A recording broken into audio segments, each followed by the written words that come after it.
saber qual é a opinião da doutora em relação à necessidade de mestrado para o acesso à ordem dos advogados, é algo que tem preocupado e que está agora muito em discussão. Bárbara, agradeço muito a questão que me coloca e ela de facto é pertinente, pois tem sido objeto de controvérsia em vários fora e eu sobre essa matéria tinha uma opinião muito clara e muito direta e frontal. Eu entendo que o mestrado deve ser exigível e deve ser condição sine qua non para o exercício da advocacia. E entendo por várias razões. Em primeiro lugar, porque se não exigíssemos o mestrado na Ordem dos Advogados para o exercício da advocacia, isso iria criar uma discriminação relativamente àqueles licenciados pré-Bolonha que fizeram o curso de Direito, como eu e outros, em 5 anos. Ficariam numa posição menorizada, porque outros licenciados com 4 ou até com 3 anos de Direito teriam as mesmas condições de acesso à profissão de advogado. E isso é profundamente errado e iníquo até do ponto de vista social. Em segundo lugar, porque eu entendo que os advogados não podem ser subestimados ou menorizados no seu confronto com os magistrados judiciais. Pois bem, os magistrados judiciais hoje, para terem acesso ao SEJ, têm que ter o mestrado. Não é possível hoje ter acesso ao SEJ, como sabem, sem o mestrado. Ficaria a ordem dos advogados, os advogados ficariam muito mal vistos se no confronto com os juízes tivessem uma secundarização, uma menorização da sua formação, com apenas a licenciatura e não com o mestrado. E também por essa razão, porque eu quero uma posição de absoluta igualdade e de respeito com os magistrados, não quero colocar os advogados portugueses numa posição desigual, de inferioridade relativamente aos magistrados. Portanto, vão ter exatamente a mesma formação que têm os magistrados, do ponto de vista académico, e vão ter, naturalmente, que ter também o mestrado. E, por último, deixem-me dizer-vos também isto. Do ponto de vista internacional, é fundamental a exigência do mestrado para que o advogado português possa ter credibilidade externa. Eu recentemente tive a oportunidade de ver as razões da denúncia do protocolo que existia com a Ordem dos Advogados e a Associação de Advogados de Macau, que suspendeu neste momento a inscrição de advogados portugueses em Macau. E uma das razões determinantes dessa suspensão dessa inscrição foi a falta de formação ou a má qualidade de formação dos advogados portugueses, muitos deles sem um mestrado, com cursos de 3 ou 4 anos. Ora bem, esta imagem já começa a perpassar para o exterior, de que deixou de existir exigência na advocacia portuguesa, porque há licenciados com 3 e 4 anos que não têm um mestrado e, como tal, não estão preparados tecnicamente para o exercício da atividade, é uma imagem deletéria da nossa autoestima, que eu, obviamente, não cultivo, não promovo e com o qual não quero ser cúmplice, e exatamente por essa razão, por ter essa perspectiva de futuro, não tenho a menor dúvida de que o mestrado deve ser exigível para o acesso à profissão. Outra coisa será, naturalmente, e quanto a isso nada a opor, que o candidato se possa inscrever no estágio, sendo mero licenciado, e que no curso de estágio faça um mestrado. O que no momento em que queira obter a cédula profissional ou queira ter acesso ao exame final de agregação, aí, nesse momento crítico, terá de ser de facto mestre, não será bastante ser licenciado em Direito, porque esta, a meu ver, é uma condição estruturante do prestígio e do futuro da advocacia portuguesa.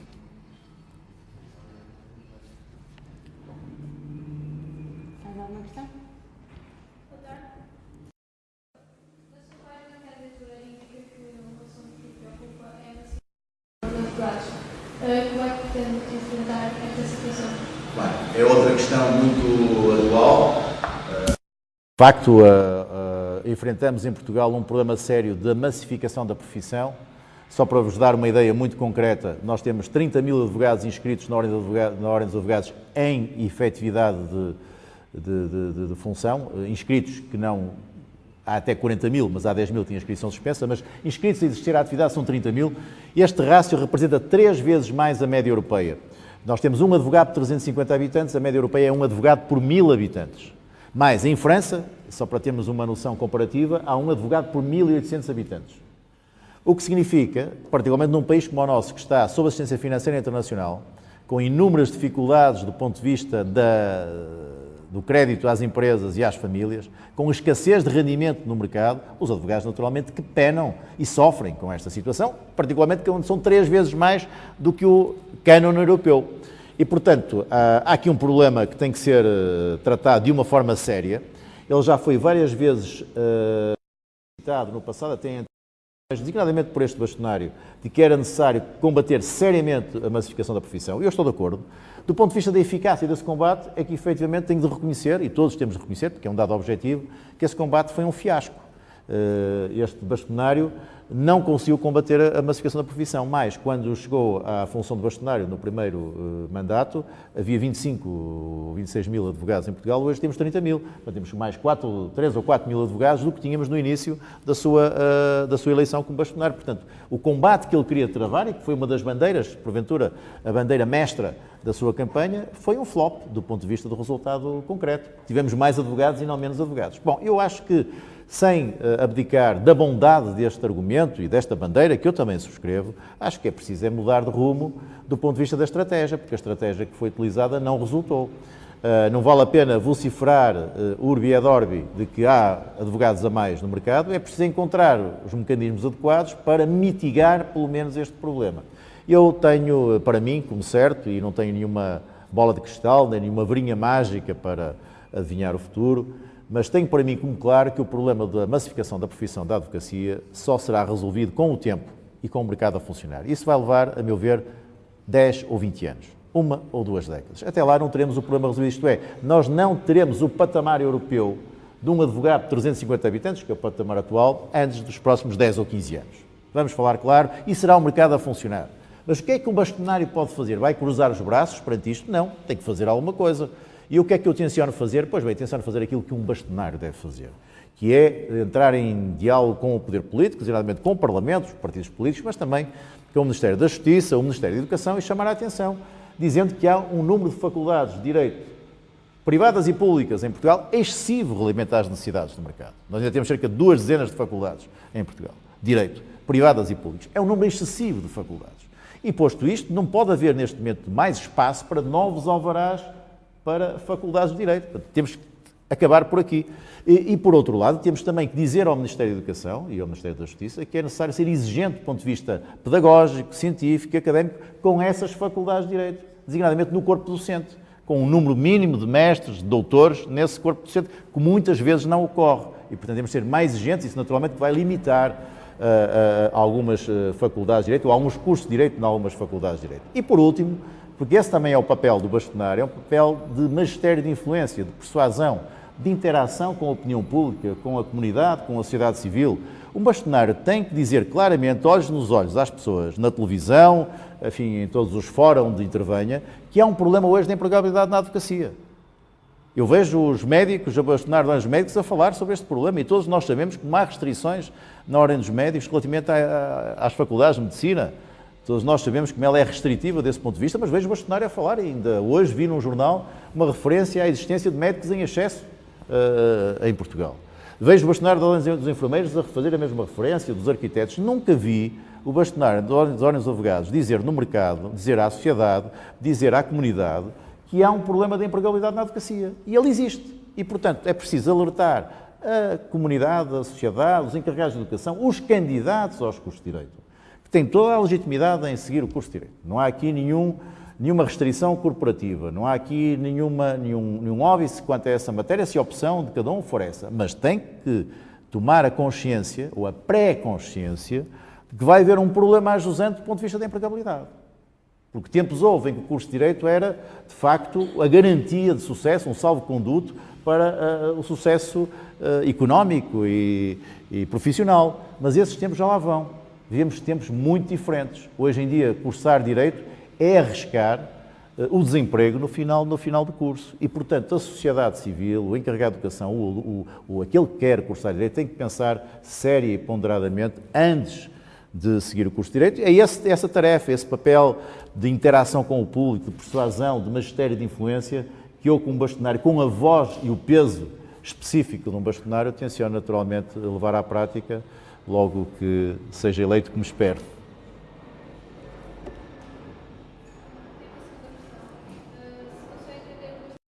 Os advogados deve ser um arauto político. Não percebi, se importa-se repetir, não percebi. Os advogados deve ser um arauto político. Um bastonário da Ordem dos Advogados deve ser um interventor nas questões de cidadania, deve ter uma voz ativa em tudo aquilo que tem a ver com os direitos, liberdades e garantias dos cidadãos, porque essa é de facto a razão ontológica da existência da Ordem dos Advogados.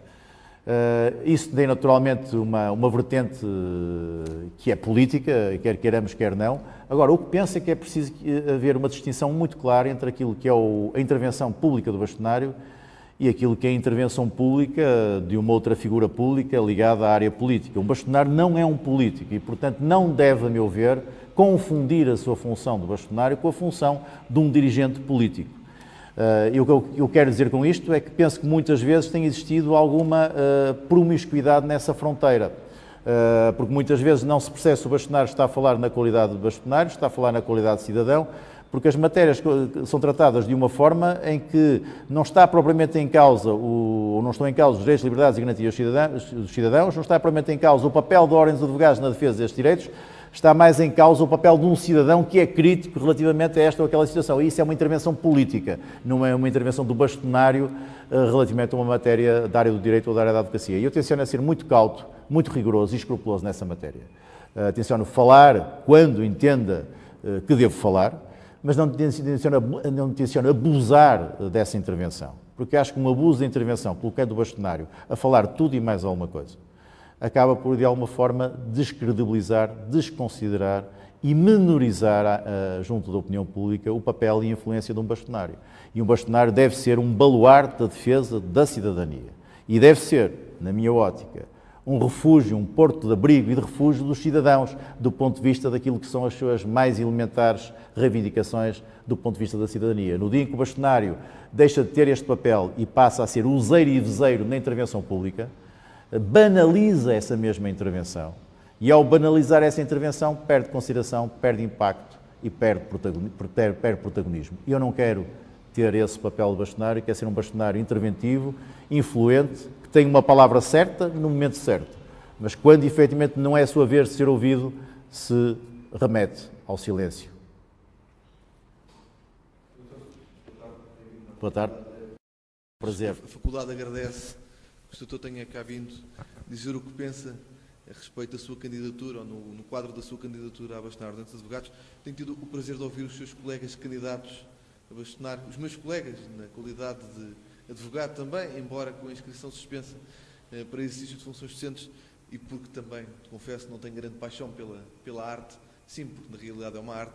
Eu não tive a oportunidade de ouvir desde o princípio, mas quando entrei, gostei especialmente do que disse a respeito daquilo que é a formação que entende, ou melhor, aquilo que entende que é a formação de hoje em dia da Ordem de Advogados e aquelas que devem ser algumas das correções, porque eu partilho exatamente a sua opinião, não vejo por que motivo é que a Ordem de Advogados há de formar, ou há de dar formação nas áreas em que já os alunos foram avaliados por instituições que são avalizadas pelo Estado para o fazerem. Portanto, de facto, não compreendo.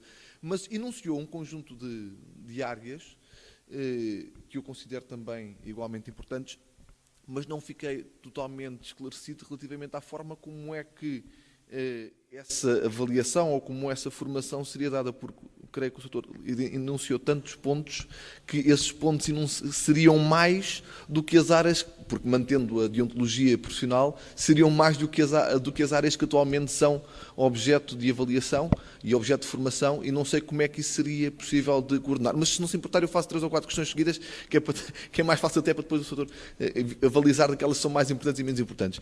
Em segundo lugar, algo do qual eu não posso partilhar da mesma ideia, que é relativamente à questão que é muito importante para os alunos da faculdade, não desta, mas de todas, que é a questão dos mestrados e a forma como eles são importantes ou não para o acesso à Ordem dos Advogados. Porque o que aparentemente se passa é que a comunidade jurídica chegou à conclusão que, afinal, o processo de Bolonha não serve para nada. Porque se o objetivo é diminuir, e curso de licenciatura de 3 anos só existe um, que é da Universidade Autónoma, e, enfim, não é propriamente uma faculdade por onde eu aconselho ninguém a ir fazer a sua formação em Direito. Todos os outros são de 4. E se o objetivo é, porque nós sabemos para que é que Bolonha serviu para que o Estado diminuísse o financiamento das universidades, pondo os alunos a pagar custos de mestrado que não duram menos de 2 anos, se for um mestrado profissionalizante, mas que não duram menos de 3,5, se for um mestrado científico. E há diferenças entre mestrados profissionalizantes e mestrados científicos. E se falarmos aqui da Faculdade de Direito de Lisboa, que é uma faculdade pública e onde os alunos conseguem fazer um mestrado por um preço relativamente razoável, mas se estivermos a pensar numa faculdade privada como é a Católica, e onde hoje em dia parece que foi descoberto o Eldorado, porque todos os alunos acham que aquilo é a última banana da bananeira, não se paga um mestrado por esse valor. Para além de que eu que estagiei exerci advocacia enquanto advogado estagiário e fiz o mestrado ao mesmo tempo e não aconselho isso a ninguém. Porque, quer dizer, aconselho a quem queira desistir rapidamente de fazer qualquer uma destas 3 coisas ou as 3 coisas ao mesmo tempo. Porque não é razoável, porque nós sabemos como é que funcionam os escritórios de advogados e não é a meio do tempo que se trabalha num escritório de advogados, nem enquanto advogado estagiário. Porque um advogado estagiário é estagiário, mas faz exatamente o mesmo trabalho que faz qualquer advogado. Portanto, fazer mestrado, formação na ordem de advogados e ainda praticar advocacia é algo de inconcebível. Portanto, enfim, não é tanto uma pergunta porque me pareceu bastante clara qual é que é a sua posição relativamente a essa matéria, mas é mais um apontamento daquilo que eu sinto e daquilo que eu creio que muitos dos meus colegas sentem e daquilo que eu creio que muitos dos alunos que ainda aqui estão na faculdade, e sobretudo aqueles que estão no 4º ano e que estão a acabar a formação, também sentem. E, finalmente, relativamente a um dos últimos pontos que também referi, que me parece especialmente relevante, que diz respeito ao acesso à advocacia e às profissões jurídicas e à formação jurídica. Bem, enfim, sejamos francos, isto está mal para a advocacia, mas está mal para a medicina, está mal para a arquitetura, está mal para a engenharia civil, está mal para o que quer que seja. Portanto, uma vez que as universidades não formam advogados, nem procuradores, nem juízes, nem notários, nem conservadores, nem diplomatas, formam juristas, não vejo qual é que é o problema das universidades continuarem a formar juristas.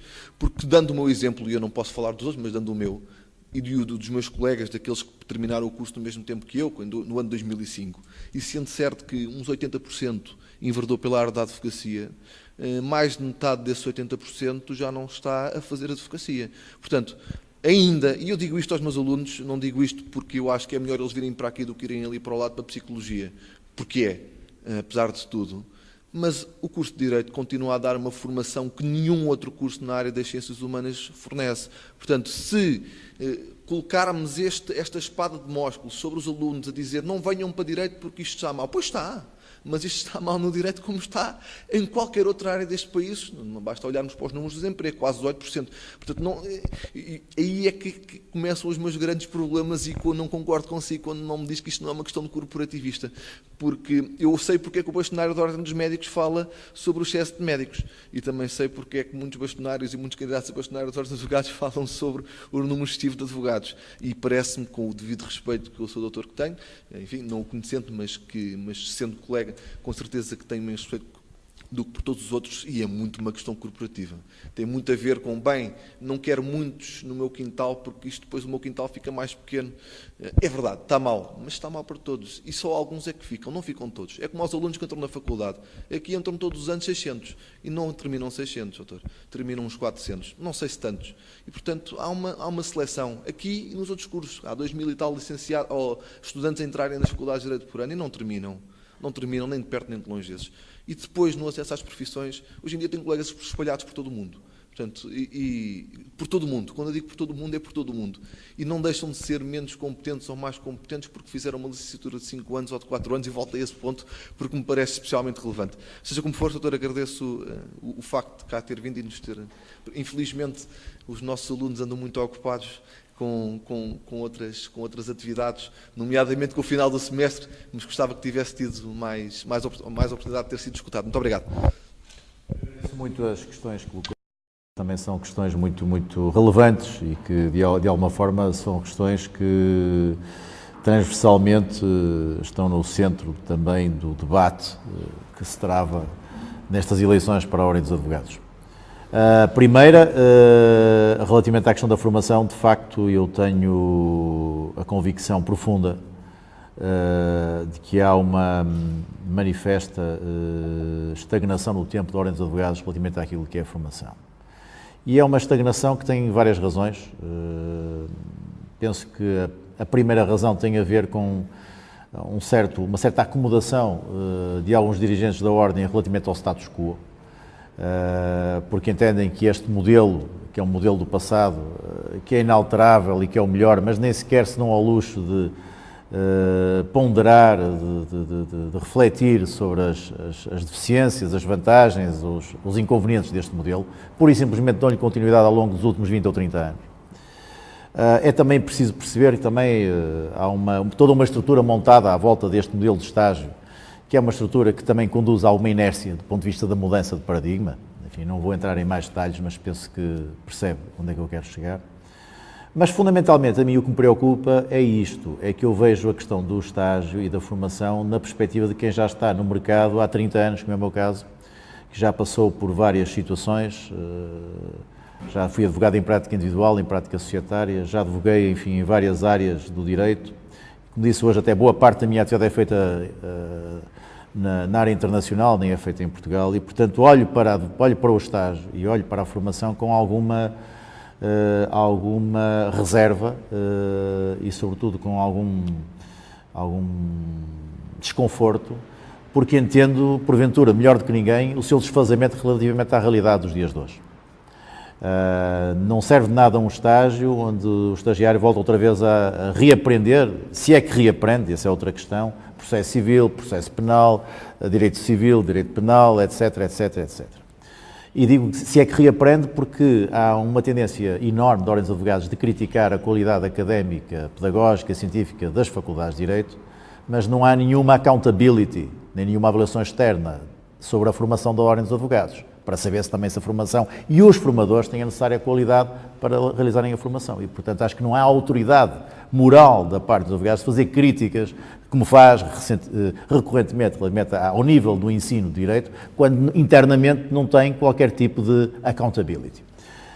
Mas, fundamentalmente, eu sou um crítico feroz deste estado de coisas, porque acho que o estágio, com este modelo, não acrescenta nada do ponto de vista da formação de um advogado. Poderá aqui ou ali dar algum ensinamento do ponto de vista da deontologia, porque sempre há umas noções na área de deontologia, e admito que sim, mas no mais não acrescenta absolutamente nada do ponto de vista da formação. E, portanto, o advogado não fica melhor preparado do que quando estava no momento em que saiu da Faculdade de Direito. Não tem a preparação necessária, os instrumentos necessários para poder triunfar na advocacia. E, por isso, eu defendo uma refundação do estágio, que basicamente, para concretizar, terá 3 modelos, um primeiro ciclo, no escritório do patrono e no tribunal, com realização concreta de diligências judiciais no tribunal, 6 meses, um segundo ciclo, aí admito que possa haver algumas noções muito elementares, revisitação do processo civil, do processo penal, do processo administrativo e, sobretudo, deontologia, porque aí é que a deontologia tem de ser, de facto, ensinada. Mas o terceiro ciclo, para mim, é o tal decisivo de preparação para o terreno, preparação para o mercado, preparação para a atividade concreta. Esse tem que ser completamente diferente do que tem sido até hoje, até com profissionais formadores que não sejam advogados. Eu, como lhe disse, falei em comunicação, oratória e eloquência, que eu acho que é fundamental para o sucesso de uma atividade de um advogado de barra, e que tem que ser administrada por profissionais de comunicação. Explicar como é que se comunica em público, explicar como é que se começa uma intervenção pública, um discurso, um princípio, um meio, um fim, como é que se cativa a atenção do público. Tudo isto aprende-se e tem que ser, de facto, ensinado por quem é habilitado a facultar esses ensinamentos. São profissionais de comunicação. É isso que eu tenciono trazer para a Ordem dos Advogados. Do mesmo passo, na área das línguas. Eu não concebo hoje a advocacia se não houver alguma diversificação de formação do advogado na área linguística. No tempo do meu pai, que era advogado, bastava falar português. Eu hoje falo 6 línguas. E quero dizer-vos que o facto de falar 6 línguas, não estou aqui a puxar dos galões, mas o facto de falar 6 línguas foi muito útil para o meu sucesso profissional. Porque, efetivamente, foi essa diversidade linguística que permitiu trabalhar em Itália, em França, em Inglaterra, nos Estados Unidos, exatamente por falar outras línguas. Se eu falasse exclusivamente português ou até mesmo só o inglês, teria limitações em ter trabalhado em alguns azimutos onde tive a oportunidade de trabalhar enquanto advogado, ainda hoje. E, portanto, tenho a noção clara, por experiência própria, da importância das línguas hoje no direito, na advocacia, concretamente. E daí o sinal que eu quero dar no estágio. É evidente que em 6 meses de estágio ninguém vai ficar a falar uma segunda língua, mas vai ter um sinal indicativo da importância de saber mais uma língua. E um início de preparação para depois, quando acabar o estágio, desenvolver o italiano, o alemão, o inglês, o que quer que seja. Do mesmo passo, as ferramentas informáticas, é óbvio, com as plataformas informáticas hoje que estão ao serviço da Justiça, não é pensável ser a advocacia sem dominar as ferramentas informáticas. A cidadania e cultura, porque eu não concebo um advogado imberbe, inculto, impreparado. Eu concebo um advogado que seja uma pessoa culta, instruída, que possa falar de política internacional, da Constituição da República Portuguesa ou da história de Portugal. Isso faz parte também da sua consideração social. E isso, para meu ver, é essencial. É evidente também ninguém em 6 meses vai ficar com uma enorme bagagem cultural. É evidente, mas vai ficar com um sinal de importância de dar relevo a essa sua formação, que não pode ser confinada exclusivamente ao direito. Um advogado não pode viver só de direito. Aliás, eu sempre tive por princípio, apesar da minha dedicação exclusiva à profissão, ter uma mundividência que ultrapassasse as fronteiras do direito, porque acho que isso é fundamental até para o próprio direito e para o exercício da atividade de um advogado. Bom, isto é factível, isto é execuível. O que é preciso é que haja um pensamento estruturado e haja a criação das condições, do ponto de vista do modelo de estágio, que implementa no terreno. É isso que eu tenciono fazer. Naturalmente que isto é um corte, uma ruptura com o passado, claro que é. Naturalmente que muitas pessoas ligadas à formação não gostarão deste modelo. Estão habituados a uma certa estabilidade do ponto de vista do modelo do estágio e acham que isto é uma aventura, enfim, que é uma aventura que não conduz a resultado nenhum. Admito que haja algumas resistências à mudança, porque o mobilismo, infelizmente, é um pensamento que predomina em muitas áreas da ordem dos advogados. Mas eu sou assim.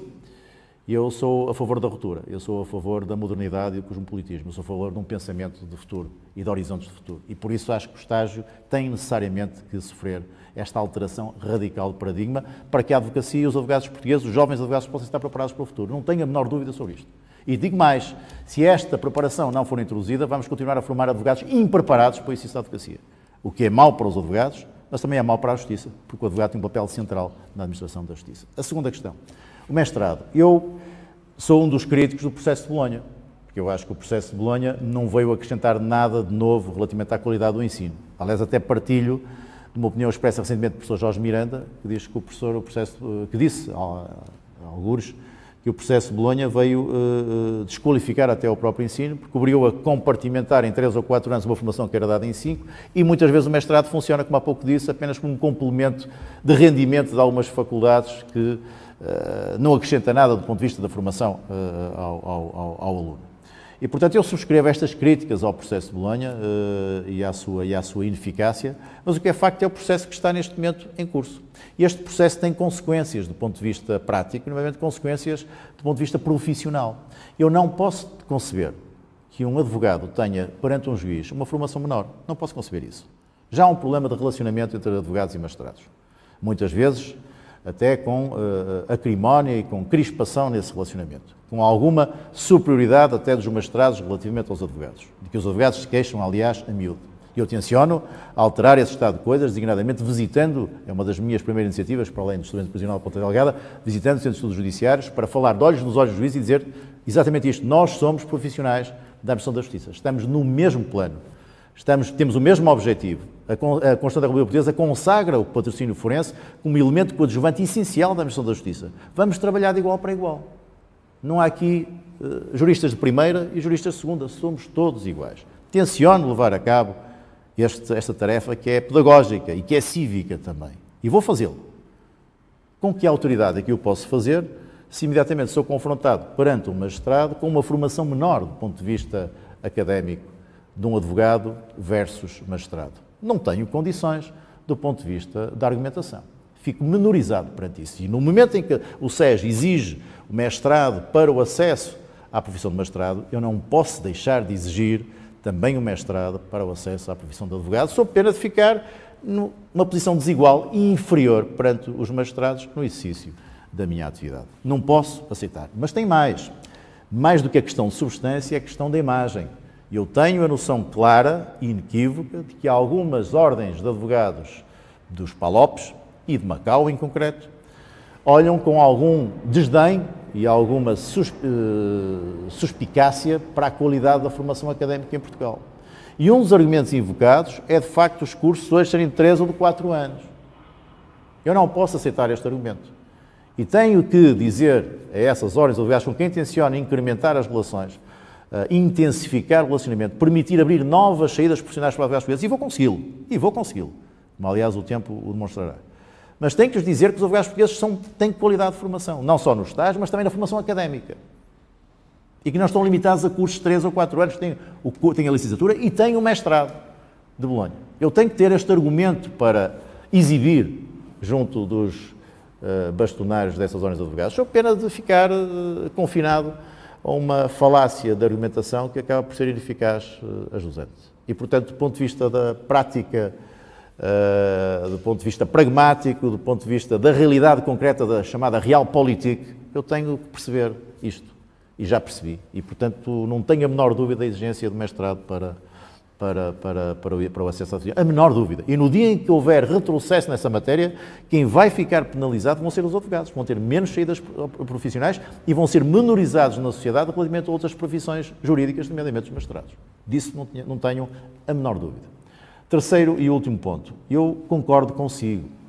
Há muitos problemas em diversas profissões. Há problemas também com os médicos, com os engenheiros, com os arquitetos, com os gestores, com os economistas.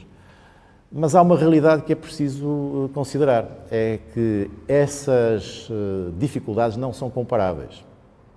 Porque, infelizmente, dos últimos 30 anos em Portugal, o que aconteceu do ponto de vista do ensino privado foi uma predominância de pulverização de faculdades de direito privadas. E não surgiram faculdades de medicina privadas. Não surgiram faculdades, ou tantas quanto isso, de engenharia privadas, ou faculdades de gestão privadas, tantas quantas de direito. Não surgiram. Onde o problema se centrou nos últimos 20 ou 30 anos, do ponto de vista do ensino privado, foi nas faculdades de direito, pela simples razão de que eram de papel e lápis. Eram as mais fáceis de constituir. O que levou a um acréscimo exponencial de alunos nas faculdades de Direito em Portugal, que até aos anos 80 praticamente eram duas. Eram a clássica de Coimbra e de Lisboa, e a católica de Lisboa também, só no início dos anos 80, ou no final dos anos 70 é que surgiu a católica do Porto. Nós hoje temos 20, já tivemos mais de 2 dezenas. Mas onde se verificou esta pulverização do ensino privado foi sobretudo no direito. E daí que o rácio advogado-população, 3 vezes mais que a média europeia, não tem qualquer comparação com os economistas, com os médicos, com os engenheiros, com os arquitetos. Portanto, estamos a falar de realidades diferentes. E, portanto, sendo realidades diferentes, tem que existir soluções e saídas também diferentes. Porque senão não resolvemos o problema. Além do mais, há um dado acrescido, e que é um argumento a fortiori, que não pode naturalmente ser descurado, e que é este. O direito tem uma limitação territorial no exercício da sua atividade, que é o sistema jurídico que é confinado a um território. E se temos alguma probabilidade, alguma possibilidade, algum potencial em África, é porque o ordenamento jurídico dos países da África é inspirado no ordenamento jurídico português e muitas vezes é idêntico, quase idêntico. Por isso é que temos esse espaço de saída. De outra forma, nem esse teríamos. Agora, um arquiteto pode trabalhar em qualquer azimuto, ou um médico, ou um economista, ou um engenheiro. Olha, engenheiros portugueses, por exemplo, só para lhe dar um exemplo, aí está um dado concreto. A Ordem dos Engenheiros teve a coragem, há bem pouco tempo, de eliminar uma série de licenciaturas em engenharia. Não aceita, porque eram centenas, e houve umas 200 e tal, que deixaram de ter crédito para terem acesso à Ordem dos Engenheiros. E eu ouvi isto do bastonário dos Engenheiros recentemente no Isqueteiro. Porquê? Porque não tinham saída profissional. Mas também se pulverizaram a seguir aos anos 80. Só que se chegou à conclusão, efetivamente, que não tinham saída e foram, pura e simplesmente, coartadas, não têm acesso à ordem dos engenheiros. Bom, mas todavia os engenheiros têm capacidade para trabalhar no exterior. E hoje, não se deve conhecer, há imensos engenheiros portugueses a emigrar e a trabalhar no exterior. Conheço vários nos países nórdicos, na Noruega, na Suécia, na Dinamarca, vários jovens engenheiros de amigos meus, filhos de amigos meus, que estão a trabalhar nesses países e que têm esse potencial de crescimento e de trabalho. Os advogados não têm. Não vê um advogado a trabalhar na Dinamarca, na Suécia ou na Noruega. Os ordenamentos jurídicos são completamente diferentes, não são compatíveis.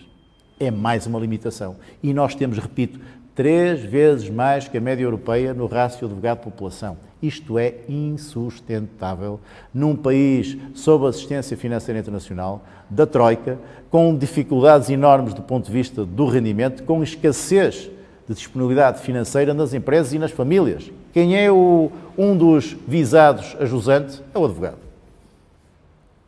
O bastonário que não esteja atento a esta realidade, a meu ver, é cúmplice de uma situação de degradação da profissão, porque depois o número de advogados no mercado, continuo a dizer, é 3 vezes mais do que a média europeia, gera problemas, gera problemas de litigiosidade artificial, porque há muitos litígios que são criados apenas para a sobrevivência do advogado. Gera problemas deontológicos e éticos, porque há advogados que não respeitam minimamente as regras éticas e deontológicas, porque o que conta é o salve-se quem puder. Gera problemas de concorrência desleal, porque os honorários são a preço saldo só para conseguir segurar o cliente. Gera problemas de ilícito criminal, porque infelizmente há casos de advogados a praticarem ilícitos criminais, de abuso de confiança, falsificação de documentos e outras matérias indesejáveis, que decorrem, enfim, naturalmente, do caráter, da formação e da personalidade de cada um. Aqui estaria como o professor Figueiredo Dias sobre a culpa na formação da personalidade. Mas é bom reconhecer que as circunstâncias concretas do momento e as dificuldades económicas do país também criam o habitat propício a que isto ocorra. Sobretudo numa área onde há 3 vezes mais advogados do que a média europeia. E, portanto, eu não tenho dúvidas nenhumas de que é preciso fazer algo neste domínio. Agora, não vou, obviamente, prometer ilusões, nem vou prometer quimeras. Eu prometo aquilo que posso fazer, e o que posso e devo fazer, é uma obrigação de um bastonário, qualquer que seja o bastonário, é de envidar os melhores esforços para, usando da sua influência, da sua persuasão, da sua capacidade de intervenção pública, limitar novos cursos de Direito em Portugal, fazer exigências do ponto de vista académico, científico, pedagógico naqueles que já existem e ter um discurso de verdade para com a sociedade, para com o cidadão. É isso que eu tenciono fazer. É o meu dever. Muito obrigado. Mais alguma? A sua motivação, tendo até em conta que foi o primeiro candidato a apresentar-se publicamente? A minha motivação é a de fazer pelos advogados portugueses. Sou advogado há muitos anos, tenho um percurso profissional que está à vista de todos, sou conhecido e conhecedor do mundo do direito e da justiça, tenho ideias próprias, tenho um projeto para a Ordem dos Advogados diferente daquilo que tem sido a tónica dominante dos projetos dos anteriores candidatos, dos demais candidatos e de outros bastonários. Acho que tenho condições para introduzir um toque de modernidade, de cosmopolitismo na Ordem dos Advogados que ela nunca teve. Acho que a Ordem dos Advogados está estagnada no tempo, vive ainda um pouco parada, alguns no século XX, e nós já estamos no século XXI. Isso não se faz com pessoas que têm uma espécie de convicção perseverante de que a continuidade é um modelo adequado. Grande parte das pessoas que neste momento se apresentam como candidatos a bastonário dos advogados têm responsabilidade na situação atual da Ordem dos Advogados que não é boa. E, portanto, se até agora têm responsabilidades nessa situação, seguramente que não auguram nada de novo relativamente ao futuro da Ordem dos Advogados, tendo em conta aquilo que é o seu track record, presente e passado.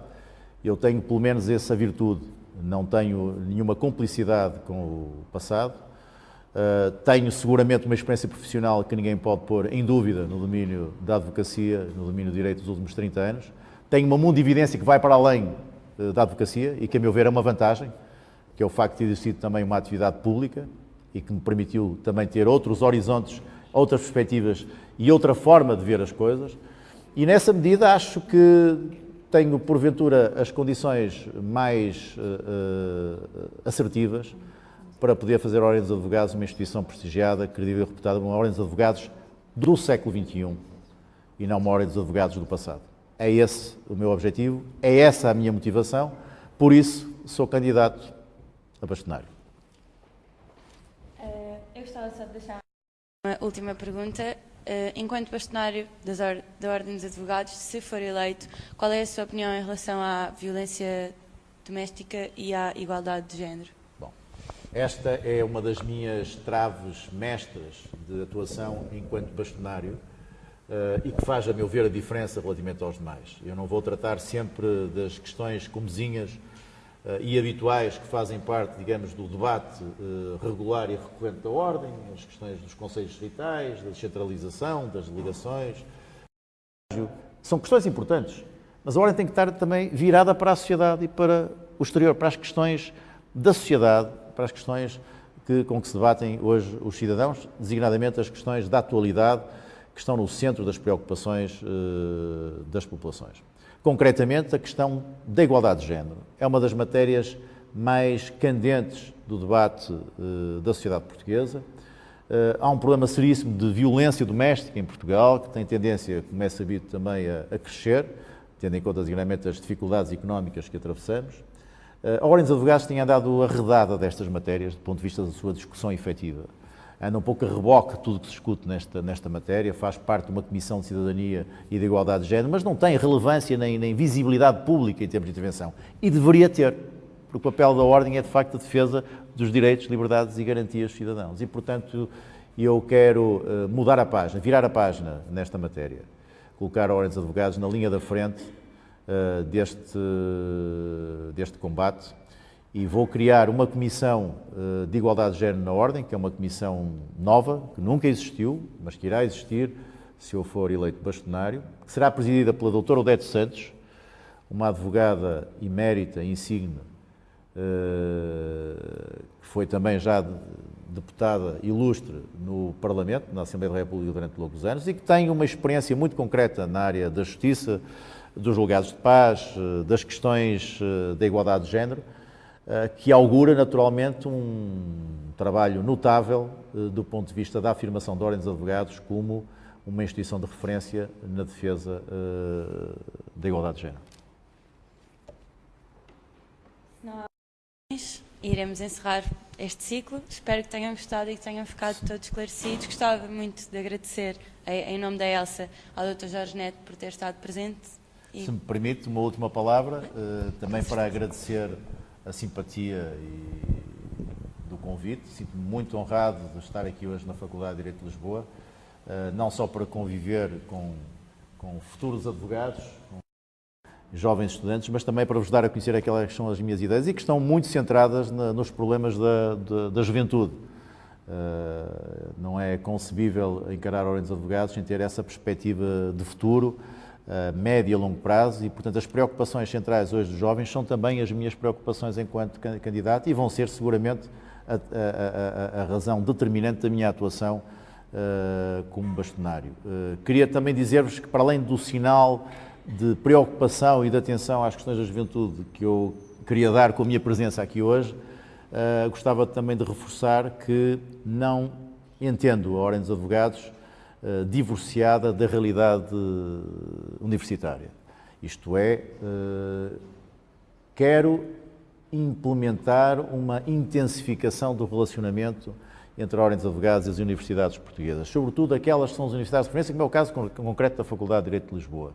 Este é um sinal que a Ordem dos Advogados pode dar relativamente àquelas que são as universidades de qualidade, de referência, e que constituem, enfim, um modelo para a Ordem dos Advogados. A Faculdade de Direito de Lisboa é uma delas, e a minha presença aqui hoje é um sinal de que isto é um começo de uma relação, mas uma relação que se vai intensificar e que se vai aprofundar no futuro próximo, eleito que seja, como espero, bastonário dos advogados no final deste ano.